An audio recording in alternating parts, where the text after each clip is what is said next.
And we're live. Welcome to another play-by-play here on the Bear Cam, brought to you by Explore.org.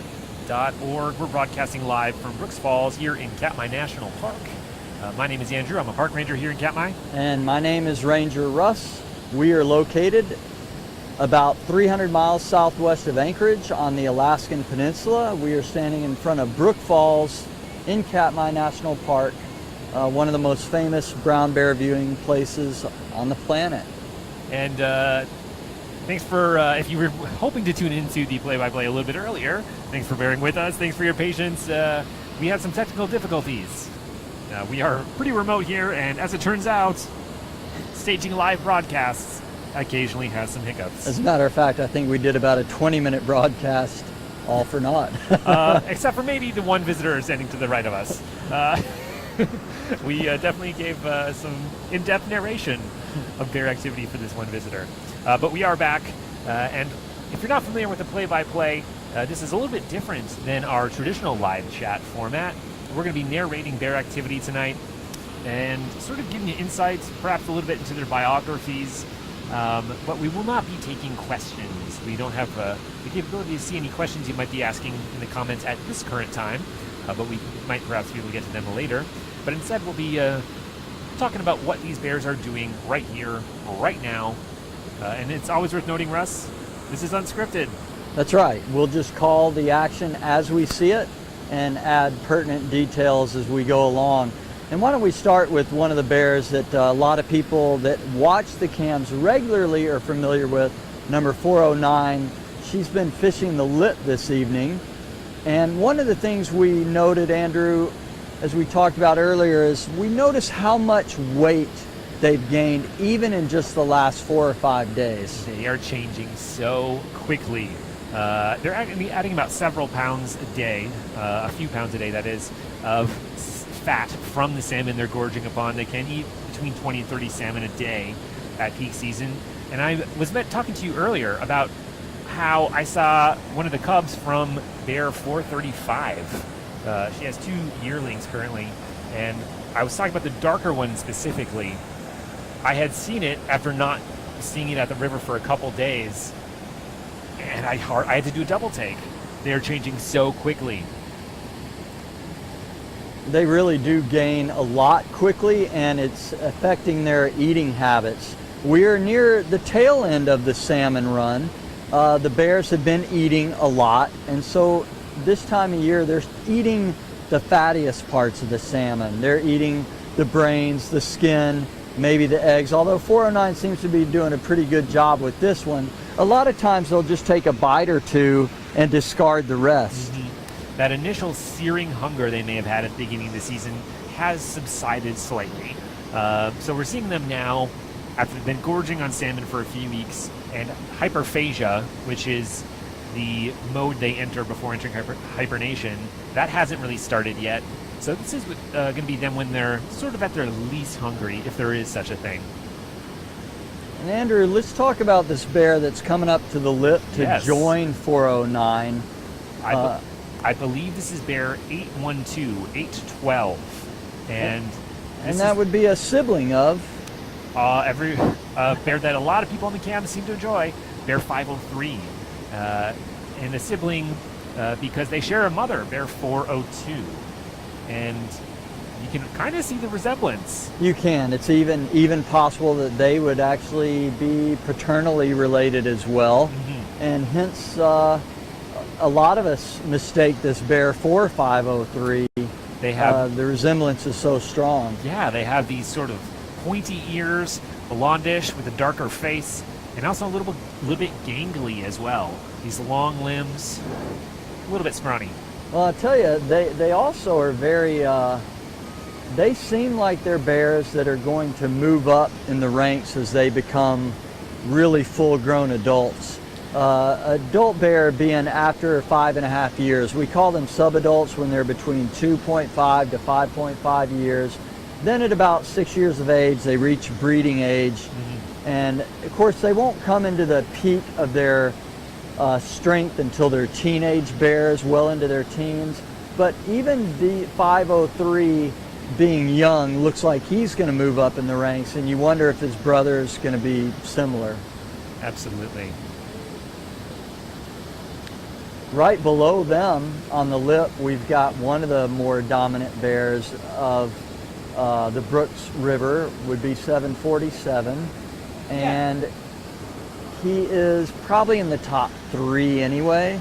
So the most dominant bear here in the Brooks River is thought to be bear 856, but it is not as a total monarchy as you and I were discussing earlier. It's a bit of an oligarchy. We have several bears that are the more dominant ones, the guys on top, and 747 is seriously in that running, maybe in the top 3.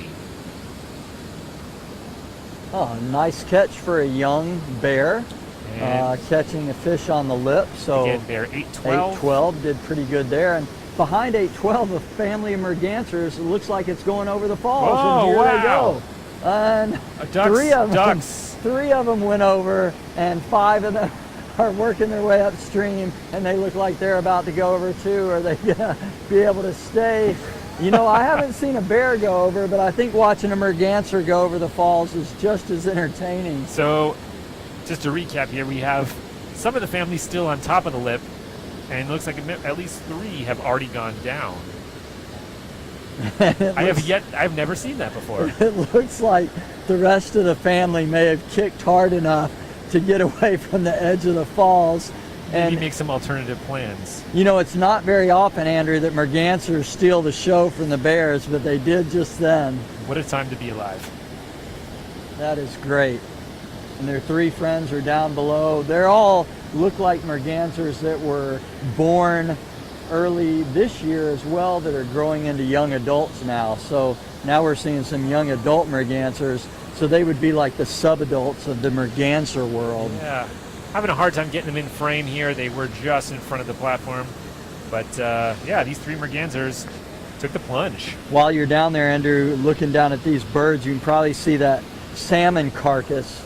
And whenever you see carcasses along the river just laying there uneaten, it's a pretty good sign that we're into an abundant time of year with a lot of fish, a really good resource for these bears. Well, that was some excitement, unexpected. But a lot of times there is this, while everyone's focusing on the bears, there is this sort of unfolding drama with the birds a lot of times as well. I was telling you, one of my favorite things here at Brooks Falls is when you get a bald eagle or an osprey that flies through the scene and really stirs up all the gulls. We have a lot of gulls here on the Brooks River, and if they get stirred up en masse, we sort of get this tornado, this cyclone of gulls. That combined with the myriad of bears, it's a bit of a sensory overload on the Brooks Falls platform when that happens. You know, and they've looked at the health of these streams with and without bears, scientists have over the years, and they've noticed that when you end up with a salmon stream where bears are absent, that used to be there, these salmon, sometimes a fungal infection can spread throughout the river. These bears are an important ingredient in an overall healthy ecosystem on the river. As they eat these salmon and they defecate in the woods, you know, these, especially trees along salmon streams, end up with salmon DNA in them. They end up way healthier than trees just a little bit further inland. Yeah, they can trace isotopes of nitrogen from the salmon into the tree rings. And so if you think about the river as maybe an artery carrying in the salmon, the bears are going to act as the sort of the tinier veins or the capillaries, really bringing that nutrients, that is the salmon, out of the river, onto the banks, and even deeper into the forest. And these bears play that role. They also, with the scraps that they leave behind, do give food for the gulls and for the mergansers and the eagles and whatnot. So it's all part of the ecosystem. And of course, without salmon in a stream, the river suffers as well. It's a very nutrient poor environment when you have no salmon in a stream where they used to be. But instead, for a few weeks in July, we get this massive conveyor belt of nutrients coming in from the open ocean. I don't know if this was on, I think you're further across the river, but 409 grabbed a fish and just dropped it. It looked truly like she was a little bit, I like to say, lethargic, so full that she didn't even keep a grip on it, let it go, not really bothered by it. She'll catch another one. Yes, these bears can afford to be selective, and didn't take long, did it? No, not at all. There she is with another one. Different bears have skills in different parts of the river. There are some bears that are very adept at fishing the lip of the falls, like 409, 128 grazer, 775 lefty, all very adept. And of course, a lot of these subadults have been trying their hand on the lip of the falls as well.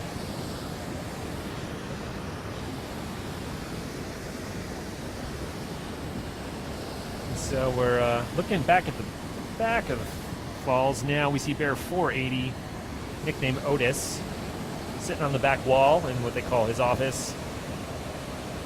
And of course, 480 is the oldest known male bear on the river at about 22 years old. The oldest known female is about 29. Otis is old enough that he's lost a canine tooth. He still holds a spot near the upper echelon of the bear pecking order, but some of the younger bears seem to be willing to stay with him in a challenge a little bit longer. He's a little less eager to exert that dominance. Yeah, and of course you see him, he's very energy efficient as a bear. He's learned to expend as little energy as he can so that he can keep weight on, and he's just going to stand and look in the water and just wait until he can possibly trap a salmon beneath his paw, or one might bump up against him and he'll grab it. But he expends very little energy. And you can contrast that with the fishing style of a lot of the subadults we're seeing, who will be dashing and grabbing and pouncing and running all over the place. These older, more dominant bears, by contrast, have learned to be patient. Patience, grasshopper, let the fish come to you. That's right. And of course they're packing on all of these pounds because they need to gain as much weight as they can this summer and fall, because they're going to go into hibernation, of course, in the fall, and they're going to sleep for about 6-7 months.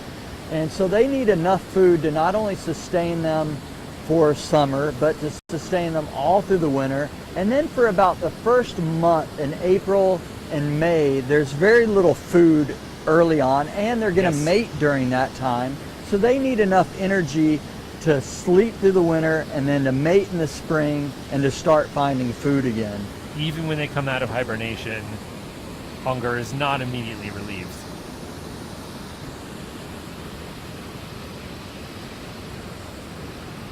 Looks like 812 caught a fish right below us. It's kind of a fun look at the falls there. And there's 812 having gathered a fish just from the pool beneath the falls.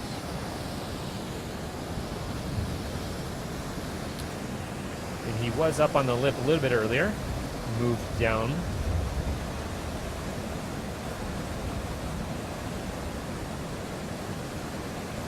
And the salmon are changing pretty quickly here. A lot of the fish at the base of the falls now are red. They are spawning. The closer they get to spawning out, they will turn bright red with a green head. Put it on their Christmas colors, and the males, they'll get a pretty gnarly looking snout. They'll get this pointed nose, their face will soften up, it will change shape, and they have these sort of overhanging teeth. That makes them look rather menacing. There's some other adult bears here that I'm not readily able to identify. And while we do like to know the bears individually, it really is fun to know their stories and to follow them as individuals. At times I like to remind myself when I don't know the idea of a bear that it's okay to just enjoy seeing this big, beautiful brown bear out in the natural world fishing. It is a beautiful sight regardless. Important for us to keep that in mind. And so it is an active night here on Brooks Falls. We do have about 6 adult bears at the falls currently, with a few more down in the riffles, perhaps some younger ones. And we do have a bear coming down the river now, approaching the falls. I'm not readily able to make out who that is currently. Let's see. Let's keep watching it for a second. Kind of giving a smell over the edge of the falls to maybe see who's down there. You know, the bear Is it worth approaching? nose Yeah. is an amazing sensory organ. It's believed by scientists that eyesight and hearing is fairly similar to a human. But when you talk about the sense of smell, if a dog's sense of smell may be 10 times better than ours, a bear's is even way greater than that. And It dominates their senses. And you can see it in their skulls. If you look at a skull of a bear, you can see this massive cavity, the nasal cavity filled with all those nerve endings.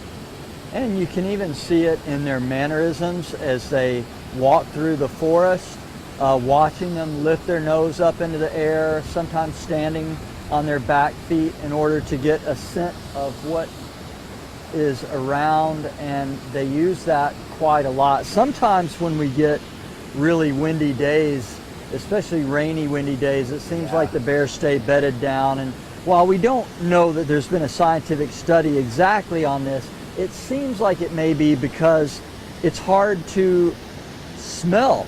And that would make sense, right? On a windy day, it'd be less harder for you to get a good picture of what's going on.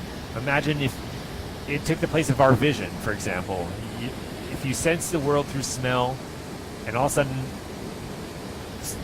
the wind is not allowing you to get a trace on anything, it would be a lot harder to navigate, figure out what's going on. It would be a little bit riskier. You can't sense danger. Yeah, you would be a little more hesitant, and we see that. And then today we've had unusual weather we observe because it's an east wind, but it's still really sunny, and quite often it's rainy when that happens. And we've stirred up a lot of dust from the Valley of 10,000 Smokes. Yes, this entire week has been very windy, but today was a little bit drier. We didn't get the same rain we have had the past few days, so that wind just picked up the ash and really clouded a lot of the mountains here. It looks very, very hazy, as if there are some wildfires, but wildfires are pretty uncommon in this part of Alaska. Of course, some people may not be familiar. The Valley of 10,000 Smokes is the reason that Katmai National Park was set aside as a national monument in 1918. 100 years ago, we celebrate that this year. In 1912, the Nova Erupta volcano erupted, the fifth largest eruption in recorded history, and the largest volcanic eruption of the 20th century, a huge pyroclastic flow flowing through a valley, and hence it became the name of the Valley of 10,000 Smokes because of all the smoke that resulted from that flow. The park was expanded in 1931 by Herbert Hoover to include the Brooks River Yes. and these bears. So it wasn't, the bears and the salmon really didn't come till later. It was all about the geology in the beginning. 409 catches another one, and I'll be interested to see how much energy she puts into actually eating this fish. We were watching her earlier, and the current took it out from underneath her, and she just let it go.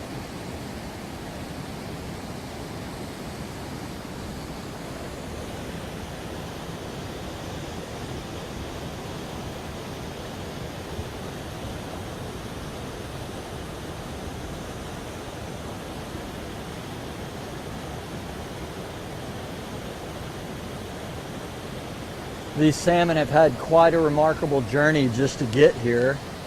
By the time they return to spawn, these salmon, the one, for example, the one being currently torn apart by 409, that salmon would have traveled about 7,000 miles in its lifetime by the time it returns to spawn. Which That's right. is remarkable. They've been compared to super athletes, to marathon runners, and the unlucky few, or many rather, the That's unlucky many right at Brooks Falls. It would have devoured been by Indians. born right here or in the tributaries leading to the Brooks River or just right below us. Some fish don't even jump the fall. They're going to spawn right here. They'll live a year or two in the lake below us, and then they'll go out to sea, and they'll live there for about 2 or 3 years. Yeah, and that's where they're going to get fat and they're going to get happy salmon. They're going to get about 99% of their body weight from the ocean feeding on things like plankton and pteropods and copepods, these really, really tiny sea creatures. And again, 99% of the body weight. We can put on. So the ocean to a salmon is like July for a bear. That's exactly it. Except for them, it's a solid several years without a break. And when they re-enter freshwater, very interesting process. Not many animals in the world can do that, live in freshwater and saltwater. Yeah, salmon are what we call anadromous, meaning that they begin their lives in freshwater, then they go out to saltwater, and they can even head back. So that ability to transfer between the salty ocean water and the freshwater is pretty amazing. And when they hit the freshwater again, they're no longer going to eat. They are on a mission to recreate just for spawning. As they get closer, they'll actually absorb the scales of their skin, and then they'll begin to turn red. Yes. In that process, their noses will elongate, they'll turn green. They become pretty rough-looking creatures, a little bit scary looking. Little tiny monsters, looks like, in the river. And of course, they're making those changes in part two. They will be defending their eggs. So the female will brush her tail back and forth, create a little pocket in the gravel, lay the eggs, and then they'll kind of guard them until they die. Yeah, about 4,000 eggs per nest.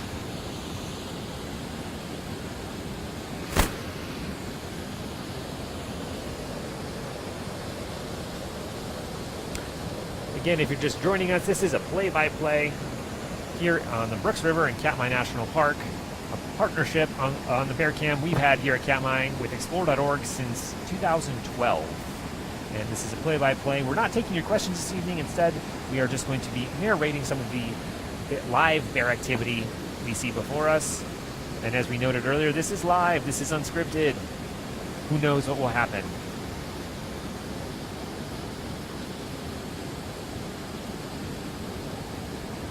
Speaking of 409 being a mother, she had 2 cubs that she raised for 2 full seasons. And early this summer, she emancipated those 2. She did, and we've actually seen them here at the falls recently. We've seen her 2, and we've seen Bear 128 Grazers 3, and we've seen the same thing happen, a similar interaction between both mothers and their sets of cubs. Yes, in 409's case specifically, I think several days ago, I believe it was over the weekend, if I'm not mistaken, her cubs approached her, and she would not have it. She pushed them off, pushed them away, because, you know, they are emancipated now. They're, in her eyes, independent bears, and she is her own independent woman. And it's a little bit of a tug of war, because a week ago at the same time, one of her cubs crawled out on the lip, like he did as a cub last year, and actually was able, she allowed him that time to grab some salmon from her. So it seems like it's like occasionally she tolerates it, and then there's a line where she says, enough is enough, y'all got to get out of here. Get out of here. Do this on your own. I taught you what you needed to know. It's time for you to do it. And of course, with the subadults, we do see them growing in confidence as the season progresses, from bears that are pretty timid early on, really skittish around the bigger bears, to bears like 812 and 503. Of course, they're a whole other year along, but even some of the younger bears that are just emancipated are beginning to gain confidence and catch fish more often. It's fun to watch that development. Absolutely, and you can sort of see it in their interactions with people. Near the Brooks River, they tend to throw their weight around a little bit more, thinking that they are, you know, sort of tough, independent bears. And I love watching 409's paw. That's sort of a trademark move of hers, having her right paw in particular raised up. And of course, as I said that, she put it back down, but keep an eye on that right paw in particular. Just beneath, there's a great catch. She used her sort of left elbow, pinching that fish, bouncing it off for her to catch it in her mouth.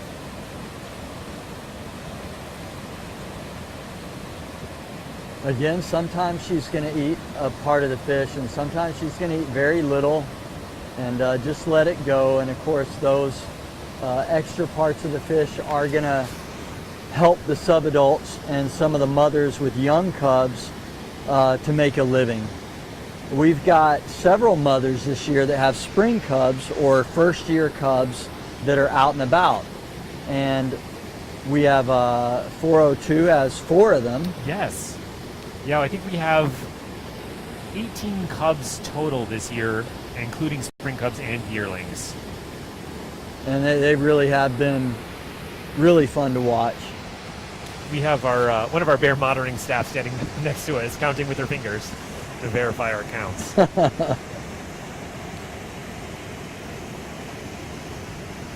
Again, we're watching bear 409 eat one of them for many fish this evening on the lip of the falls. We can see this bear that is urinating right here in the water, and that's an indicator that that bear is a female. That is a female. A female will urinate from behind, where a male bear will urinate more straight down, and so that's one indicator of the sex of a bear that we're seeing. And again, this is live TV. We never know what will happen. But yes, that is a female bear. If the urine was to go straight down, we would know it's a male.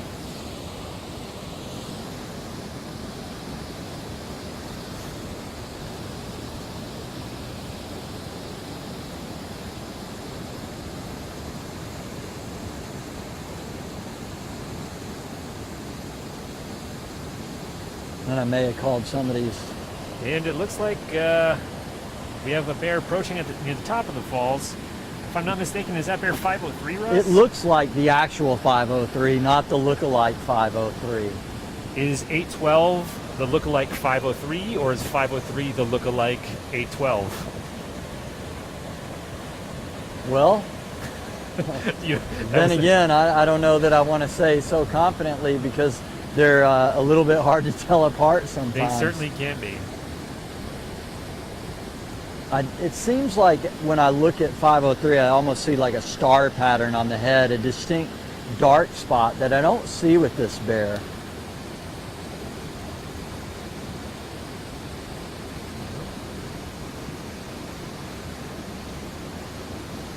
Jury's out. There's a few that are looking light. We'll keep an eye on it and see if we can definitively nail it.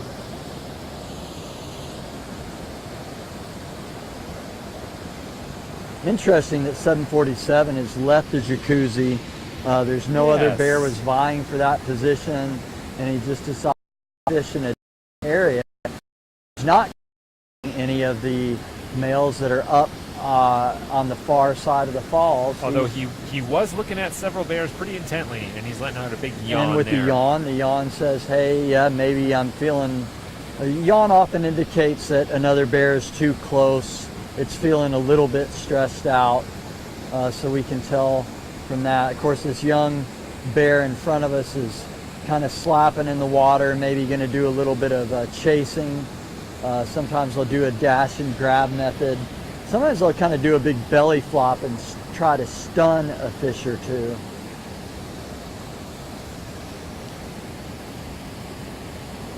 I would be pretty stunned if a bear belly hit me all of a sudden as well. Indeed.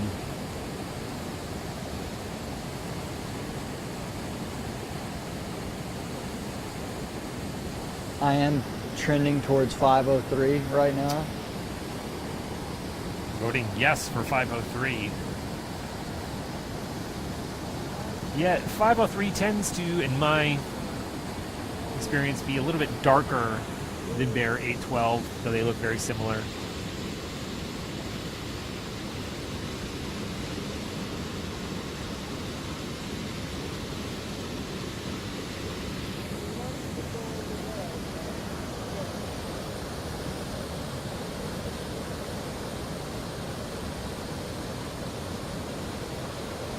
You know, for these moms, they're going to have quite a journey, especially I think at 402, trying to raise 4 cubs, 503 and 812 being 2 of her former cubs from the previous litter. Her emancipated children. and now she's got 4 more. Now she had 4, and she raised 2 successfully to adulthood.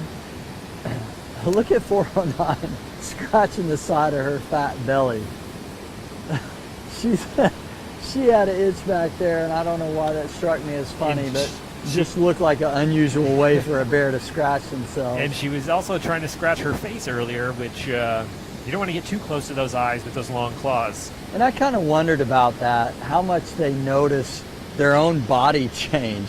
If they ever pause and think, man, that's a little harder to do than it was last week. You'll see these big boars on the beach will often dig a hole before they lay down to nap, so they have a place to rest their belly. And their belly will just fill that hole up, and it allows them to lay a little bit more comfortably.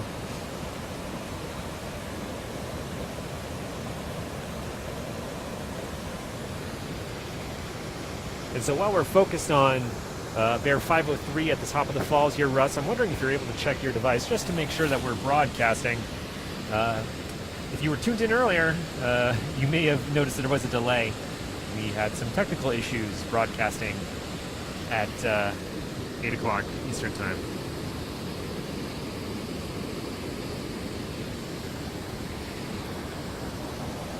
So 409 continues. Well, it looks like she may be finishing. It looks like she's ready to come down, and sometimes it's a little bit tenuous when there's, last night she got into a little scuffle with 856 divot, not 856, 854 divot. But tonight this subadult is making way for her without any hesitation. Her and divot got into a little bit of a conflict. Sometimes these bears, even though they tolerate the presence of other bears, sometimes the bear gets a little bit too close for their comfort. And you know, 503 is developing his fishing skills on the lip, something he learned to do last year. But last fall, I noticed him in the jacuzzi quite a lot, where many of the bigger bears tend to fish. And that was an indicator to me that maybe he's feeling his oats, you know, possibly going to be one of the big bears one day. Possibly. A lot of things can happen from season to season and within a season as well.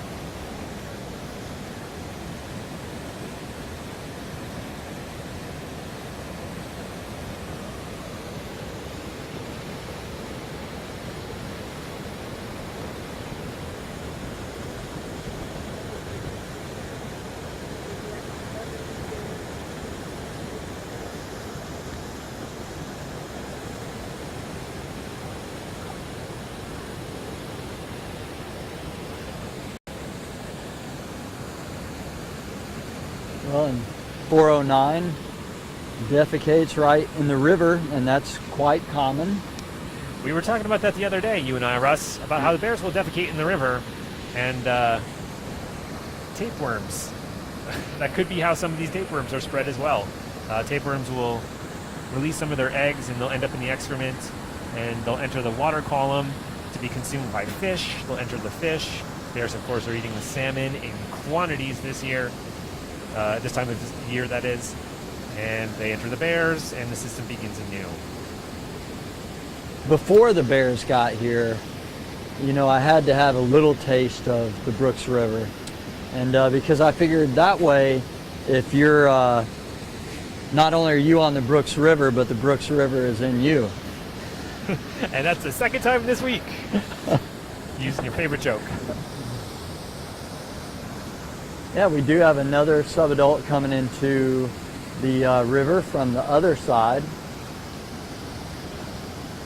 Beautiful light here tonight. When you get this kind of light, it's really wonderful for photographers coming out to the Brooks River, because you do get some great photographic opportunities. I think 151 may be coming down the river here. Let's see if that's indeed Walker. Coming from the top of the falls. And there's another one, yeah. Yeah, that's... Very wide set ears. Wide set ears, long ears. I believe that's 151.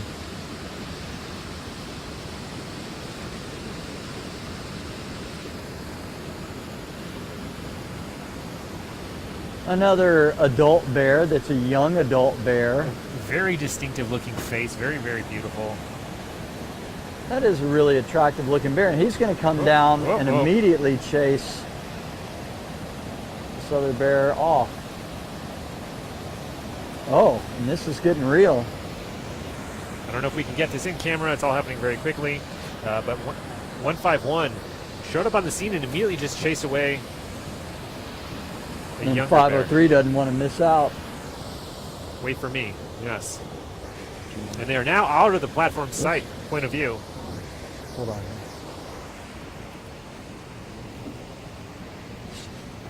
Again, this is a live play-by-play. This is unscripted. Two bears show up, chase each other out. Who knows where they end up? I went to look, Andrew, to see if we could take the camera behind the platform, but they had moved on a little bit further than that. We are on a platform on the river, about 10, 12 yards from the river's edge, which allows you to get closer to bears than you normally could in the natural world.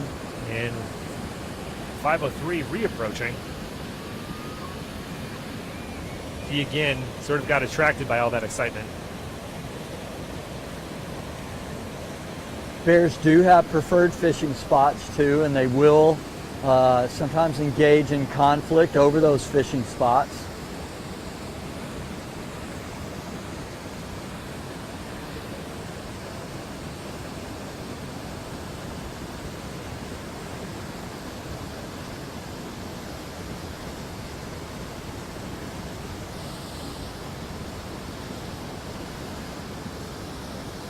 And I think this is 151 coming back onto the scene now.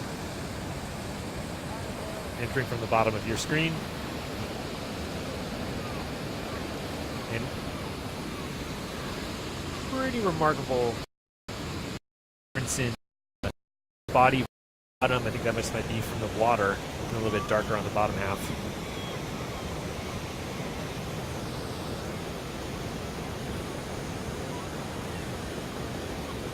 Generally, grizzly bears and brown bears in general are more solitary creatures. You would not normally find them in such close proximity, but because there's such a rich food source here, they're willing to tolerate the presence of others because there's enough food to go around for everybody. And it really does give us a unique opportunity to view many of these brown bears all in one's close location. Some unique insight into social interaction. And one of the things that makes the Brooks River special is that we see these same bears year after year, and we're able to follow them relatively closely. And so we're able to fill in a lot of those blank spots in their biography. Now that spot looks really familiar to me with 503. That's where I saw him a lot at the end of last year. In the jacuzzi. And being that that's often a spot that the dominant bears vie for is what makes me think that he may end up being one of the dominant bears. We don't know that, but you can always,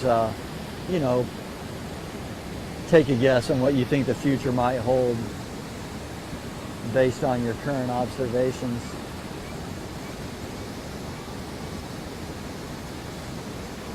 So these fish are running. We've had a strong run of red salmon. Around this time of year, sometimes we may have some silver salmon jumping around this time of year, which extends the feeding season a bit. These bears are going to disappear from here in August. Things are really going to quiet down in probably the next week or so, if history is any indicator. Once the salmon sort of begin to lose some of their nutrition as they get closer to spawning, the bears are going to go elsewhere. They might follow the salmon into smaller streams as the salmon continue to spawn out, or they might go in search of other food sources, things like berries as those come into bloom. And on Naknek Lake, where this river flows, there's Margot Creek runs into there, and there's other salmon streams that they may go to. Yes. And they just may have other food sources. We don't collar these bears, we don't tag them or anything, so we don't know exactly where they go. And to me, that's one of the beauties of the way they're managed here, knowing them by sight and behavior, because we don't have, in my personal opinion, unattractive collars on the bears, Yes.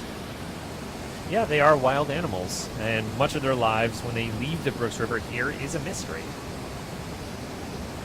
In September, these late August into September, these salmon will begin to die off. And when the salmon begin to die off, and as Andrew mentioned earlier, the bears will go into hyperphagia when they're just eating to gain as much weight as they possibly can. During that time, the bears will begin to eat these salmon too, which will still have some nutritional value to them. It's hard to believe some of the fish that they're eating. You look at it and think, I would never want to eat that. Now or then, yes. But you know, the process of the fish rotting is slowed down by the cool water. They're chilled basically for a couple months, so it hasn't been sitting out at room temperature necessarily. But nonetheless, they are going to begin to decompose.